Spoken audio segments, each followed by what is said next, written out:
이 아침 주시는 말씀은 야고보서 1장 1절에서 8절의 말씀입니다. 신약성경 371면 야고보서 1장 1절에서 8절의 말씀 함께 합독하시겠습니다. 하나님과 주 예수 그리스도의 종 야고보는 흩어져 있는 12지파에게 문안하노라. 내 형제들아, 너희가 여러 가지 시험을 당하거든 온전히 기쁘게 여기라. 이는 너희 믿음의 시련이 인내를 만들어내는 줄 너희가 알미라. 인내를 온전히 이루라. 이는 너희로 온전하고 구비하여 조금도 부족함이 없게 하려 함이라. 너희 중에 누구든지 지혜가 부족하거든 모든 사람에게 후히 주시고 꾸짖지 아니하시는 하나님께 구하라. 그리하면 주시리라. 오직 믿음으로 구하고 조금도 의심하지 말라. 의심하는 자는 마치 바람에 밀려 요동하는 바닷물결 같으니 이런 사람은 무엇이든지 주께 얻기를 생각하지 말라. 두 마음을 품어 모든 일에 정함이 없는 자로다. 아멘. 오늘 아침 읽으실 말씀이 야고보서 1, 2, 3장입니다. 야고보서의 저자는 예수님의 동생인 야고보로 알려져 있습니다. 예수님의 동생들도 복음서를 보면 처음에는 예수님을 믿지 않았고 반대하고 여러 가지 하여튼 부인했던 모습을 볼 수가 있습니다. 그러나 예수님 십자가에 달리시고 부활하시고 마가 다락방에서 성령 충만함을 체험하고 난 이후에 예수님의 종이 되고 제자가 되는 것을 보게 됩니다. 사도행전에 보시면 예루살렘 교회 베드로와 함께 초대 교회의 아주 중요한 지도자로 쓰임 받는 분이 바로 예수님의 동생인 야고보라는 것을 알 수가 있겠습니다. 1절에 그래서 이렇게 자신을 소개를 하죠. 하나님과 주 예수 그리스도의 종 야고보는 흩어져 있는 12지파에게 문안한다라고 말씀합니다. 자기를 단순하게 예수님의 아우다, 동생이다 라고 말하지 않고요.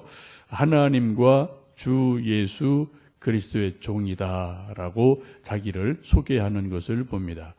이것을 보면 우리가 한 가지 소망을 가질 수가 있는데 예수님의 동생으로서 예수님 살아계실 때는 예수님을 인정하지 않고 믿지 않고 반대하던 동생이지만 언젠가 예수님을 믿고 심지어는 내가 예수님의 종이다 라고 고백하는 것을 보게 됩니다.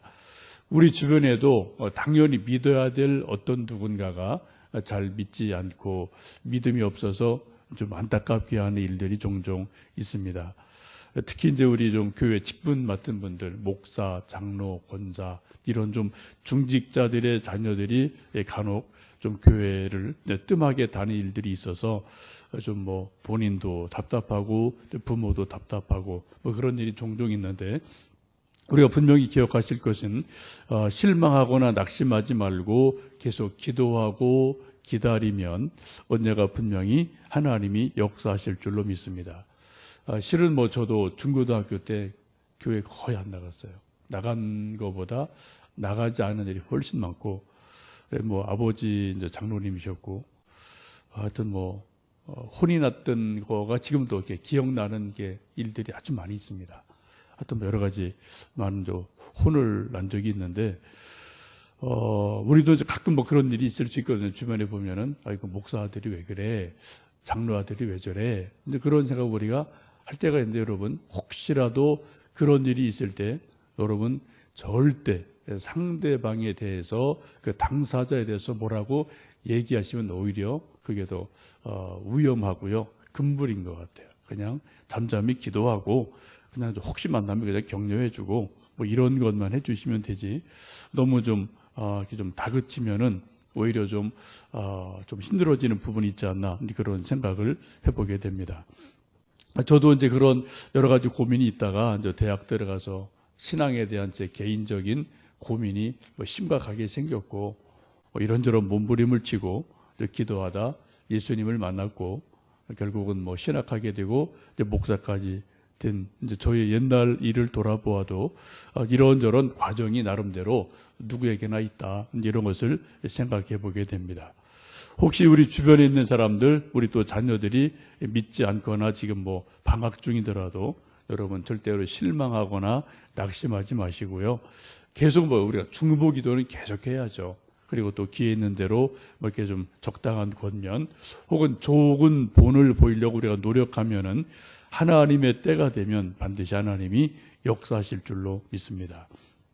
지금 예수님의 동생인 야고보도 예수님 살아생전에는 예수님을 반대하던 입장이었지만 예수님 돌아가시고 부활하시고 성령의 능력을 체험하고 나서 오히려 바뀌어서 자기 스스로 말하기를 나는 주 예수 그리스도의 종 야고보다라고 고백하는 것을 볼 수가 있습니다. 이 야고보서를 쓸 당시가 초대교회였기 때문에 많은 시련과 어려움이 있는 그러한 시대였기 때문에 흩어져 있는 믿음의 사람들에게 권면하는 것을 보게 됩니다. 우리 2절에서 4절의 말씀을 좀 함께 읽어보십니다. 내 형제들아 너희가 여러 가지 시험을 당하거든 온전히 기쁘게 여기라. 이는 너희 믿음의 시련이 인내를 만들어내는 줄 너희가 알미라. 인내를 온전히 이루라. 이는 너희로 온전하고 구비하여 조금도 부족함이 없게 하려 함이라 라고 말씀을 합니다. 이 편지를 쓴 당시 배경이 초대교회였고 많은 연단, 시험을 받을 때임을 우리가 좀 기억하셔야 될 것 같습니다. 지금도 북한 교회를 보면은 우리가 지하교회 실상을 정확히 알 수 없습니다만 뭐 적어도 수십만 명의 지하교회에 있다는 것은 수많은 선교 단체에 의해서 좀 이게 추정되고 확인된 것이 있고요. 또 요즘 매스컴에서 오르내리는 것 중에 하나가 이제 토론토의 큰빛 교회라고 꽤 큰 교회가 있어요. 저도 좀 몇 번 가본 적이 있는데 거기 담임하던 임현수 목사님이라고 근데 그분이 한 20여 년간 북한의 여러 가지 인도적인 차원에서 많은 도움을 주셨다가 이제 올해 초 북한에 들어가서 억류되고 이제 얼마 전에 종신 노동형을 받는 이제 그러한 어려운 일이 생겨서 이제 국제적으로 좀 문제가 되고 있고 또 이제 많은 아는 분들이 또 기도를 하고 있는데 이런 것을 보시면은 이 북한 교회도 또 북한에 관련된 수많은 사람들이 연단, 시험, 우리가 좀 알 수 없는 그런 어려운 일을 당한 일들이 뭐 지금도 있습니다. 우리가 좀 위에서 중보하며 기도 좀 하셔야 될 것 같습니다.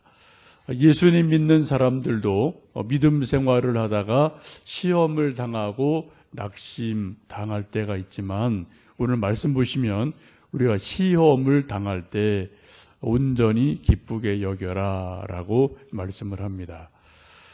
시험이라는 것은 여기 이제 단어를 보시면은 유혹이라는 단어를 쓰지 않고요.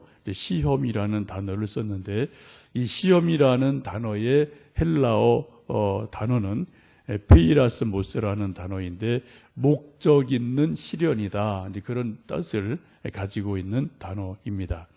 마치 철을 찌꺼기를 빼기 위해서 대장장이가 계속 불에 놓고 달구고 망치질을 하고 그래서 불순물을 빼내는 것 같은 그런 의미를 가지고 있습니다.